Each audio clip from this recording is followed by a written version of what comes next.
Welcome to Downshift. My name is Matt and I'm here with the Lucid Air, which is super exciting. And today's video is going to look a little different for two reasons. The first being that I'm at Road America and I'm test driving pretty much everything that I can get my hands on, and that comes a little bit at the expense of production value, so I apologize for that. And secondly, we're trying a little bit different format today, so if you like what you see, leave it down in the comments. But now, let's get into the Lucid Air. The new format we're talking about is basically we're just going to focus on the coolest features of the Lucid Air, and then at the end we'll take it for a drive. Now the first thing I want to talk about is the wheels. Now of course, this being an EV, it has to have the most aero efficient wheels possible, and this is the Grand Touring trim, which gets this specific wheel, and you can see it blocks off a lot of air to make it most aerodynamic as it drives down the road. However, there's a different wheel that you can get for the Touring trim that actually has removable pieces, so you can either have it in most practical efficient mode, or you can have it in peacock mode and take the little air curtains out, which will make the wheel look a little bit cooler, but you'll get less range. Number two, speaking of, let's talk about some EV stuff. Now this is built on a 900 volt electric architecture. It's got the wunderbox or wunderbox in the back managing your electricity, and basically it charges really quick, and it also has a really advanced motor technology to maximize the range. This has over 120 mpge, which makes this, I believe, the most efficient vehicle on sale today at about 120 plus mpge. Amazing. Maxed out, you can get about 520 miles of range on one of these things, depending on how you spec it. This one being the Grand Touring with these wheels, this does about 470 miles, still amazing. And this also is doing that with 800 horsepower. Fascinating stuff. Next, we're going to talk about the key. Now, of course, you can have your phone operate as a key as you normally would for something this advanced, but you also have an actual key, which is super sleek. And it also has Morse code on the back, so you can see the instructions on how to use it. You press it once to lock it, you press it twice to unlock it, and you can hold it to unlock and open the trunk. So once to lock, twice to unlock. The next thing I want to talk about is the windshield. Look at this, it goes all the way back. Your visors are kind of suctioned on to the roof here, and of course it starts its tinting right about here. You don't have an actual shade that covers it, it's just UV treated and tinted so it doesn't get hot or you don't get sunburned in here. Now of course you do have like cameras and radar transponders and things in your head unit here with your digital rear view mirror, so that needs power. So you've got power running from your B-pillar all the way up with a nice ambient light strip up to your front mirror, but just cool, just a really, really cool. You can also get heated windshield wipers, which is great for Wisconsin. Now I want to talk about this lower screen, and we'll talk more in detail later, but look what it does when I tell it to go away. It does. It folds up, and then of course you have this huge storage area down here, and when you want it to come back, you just push it right there, and it comes on back to you. Very cool. The Lucid Air also, unsurprisingly, has a power trunk release, but it also has a power frunk release. And it goes back down. Cool. And then talking about the trunk, it's not a hatch like you'd get in the Model S. It's a more conventional truck, and of course that's on purpose. And the purpose is when you have the cabin more isolated from the cargo area, you can have a nicer, quieter, more refined cabin experience. But then to also maximize the trunk, they've made the opening the entire width of the car. It's a huge, huge opening, and the trunk itself is really, really deep. Again, I use my tripod to kind of understand how deep trunks are. This is about where a Mazda CX-5 trunk is, so you have another 6 inches or so of space here. Your opening is huge, and you also, since the taillights have gone up with the trunk itself, these function as your tail lights or your brake lights, and also hazard lights if you're parked or whatever. And then of course you've got some additional storage down here, which is also super deep. And then you've got a thoughtful pocket for your charging cables over here and some additional storage over here. Nice trunk. And then door handles. They're kind of reminiscent of the BMW i4 door handles because they actually go flush with the door when they're closed. But they're also kind of digital. You open the door up, and then you have not only this gorgeous interior door pocket, they are soft close. You could probably hear the motors going a little bit, but this is how you get out. You just pull this trigger and then you get out. Trigger activated doors, pretty cool. And then let's talk about these dash screens. You've got 34 inches of screen across your entire dash, and they do different stuff. This is for a lot of your vehicle settings, your headlights, your windshield washers, your power frunk, lock and unlock, and of course your charging port. And then you've got your digital cluster, which again we'll talk about more, nice and customizable. And then you have your typical infotainment screen, but this screen also works in tandem with this screen. So I've got the radio up here, I can see what station I'm listening to, forward, back, stop, but I also have a selection of radio controls here, and I can bring them up or I can send them down. So they work together and it's really cool. Your frunk is also nice and big, and it has this false floor that comes out and you have a real deep frunk. And then the reverse cameras are really cool. Check it out. Go into reverse like you would in a Benz, and you can see everything around the car, like classic AR style, but you can also zoom in inside the interior. Can I see myself in here? No, but I can see what the interior looks like from the reverse camera. Weird. And I want to show you the rear seats because they're huge. This thing has the footprint of an E-Class from Mercedes, so mid-size sedan type thing. But you get in back here, and I've got S-Class style rear seat space. I mean, it's awesome. And do you notice something else? The rear seats are a different color than the front seats, and that's because the driving side, the front half of the car, is supposed to be more focused, and the back half of the car is supposed to be more relaxed and loungy, so you have a lighter, more calm interior. And then again, you get your own panoramic style roof. You've got real nice suede and Alcantara. You've got heated seats back here. You've got power sunshades. You can control your climate. Of course, you've got some chargers and things down here as well, but really, really comfortable, super, super spacious. And you know what else I love to see in a futuristic EV? Physical buttons for your climate controls. Pretty awesome. You also have physical controls for your vent toggles, but if you do want to get in to your glove box, you have to use the screen somewhere. It's on the home screen here. Now I want to show you this little detail on the D pillar. It comes down and it tells you the model of the car and also your trim. Pretty cool.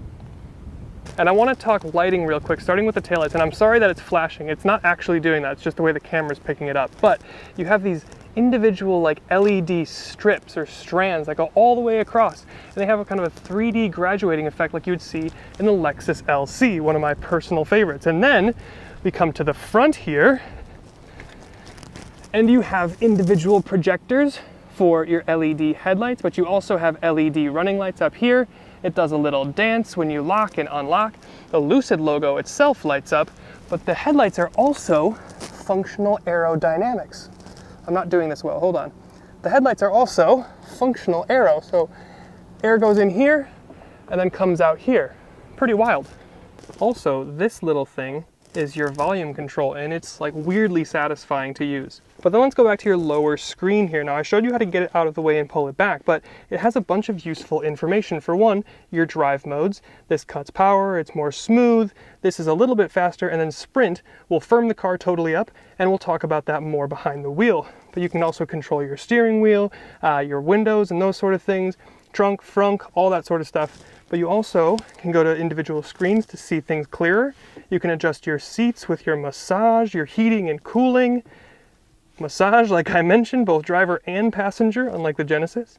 And then you've got these themes. You've got 6 different themes, which will adjust your ambient lighting, your music, your temperature, all sorts of stuff. It's pretty cool. And then let's talk steering wheel. It's a pretty cool design. It's kind of a dual/quad spoke, and you've got a flat bottom here, and you've got the same kind of rolly effect that you would from the volume on your center dash here. This, of course, controls your dream drive or your cruise control, and you've got additional controls here. And then on this side, this is, of course, volume control and song skip. Very cool. I like the steering wheel here, and I love these. And then I want to talk about the bears. You see you have these little bears all over the place, and they're hidden. There's 11 of them in the car. So there's one on each of the seats here. There's one underneath in here. And of course, there's one up here, if you can see that through there. So there's 11 of these hidden bears all throughout the car. And then back to your center console here. It's normal to have a little thing that you can pull over so you don't have to look at all the cup holders and chargers and things like that. However, look at this. This is a single solid piece, and it's not like it goes back here, so it must roll down. Even though it looks like wood, it must not be. Kind of cool. And then I want to talk about the interior schemes. Now obviously it's really nice. The seats are perforated, heated, cooled, massage, really nice leathers, the whole thing, and in the back, despite the fact that they're different colors.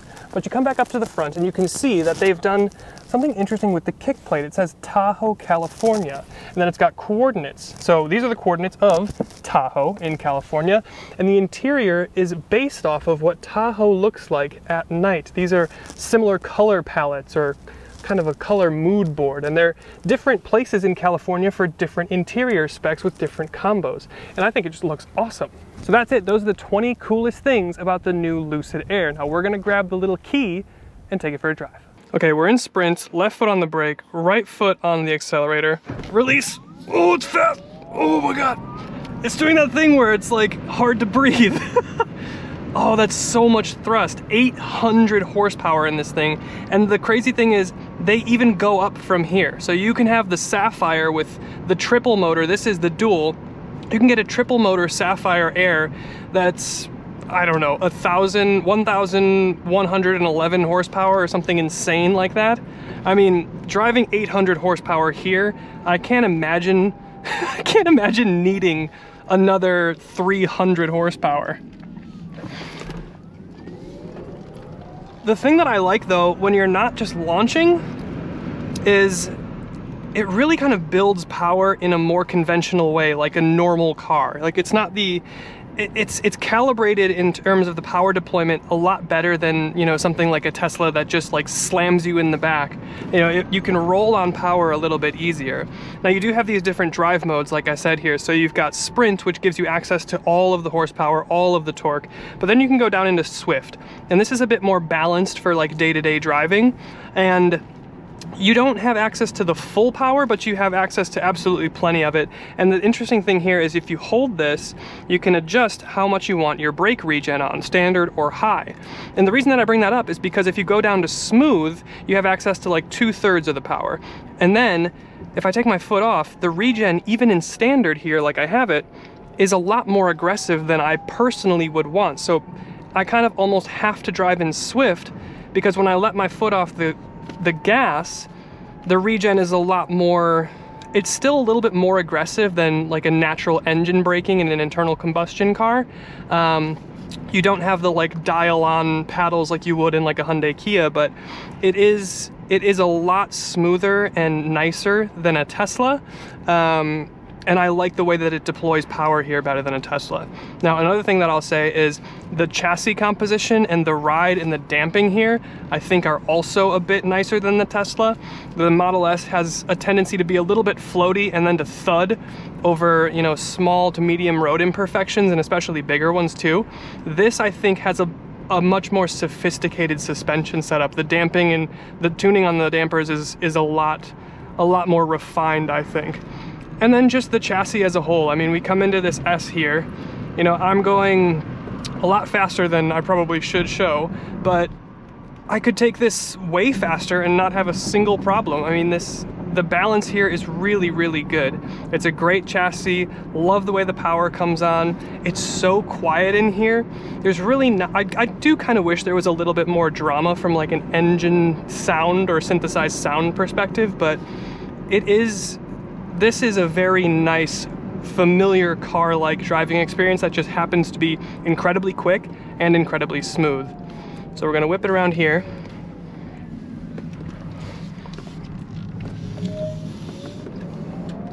Yeah, and we're off. I mean, it's just nice. It's really nice in here. I do feel like I'm sitting up a little higher than I might want to. I can't really put the seat down any further. These visors that are tacked onto the windshield here, they just make it seem like if they were up a little bit higher, they might lose a little bit of practicality or usability, but it would make it feel a little bit more open, especially, and I would appreciate, I think, a little bit more how just expansive this front windshield is. But no, the driving experience here is really, really nice. Very luxe ride, great power, sophistication, and refinement. And then you're swaddled in this interior with Alcantaras, leathers, stitching. You've got this like wood here wool or like a canvas type material by your knee and on your door card.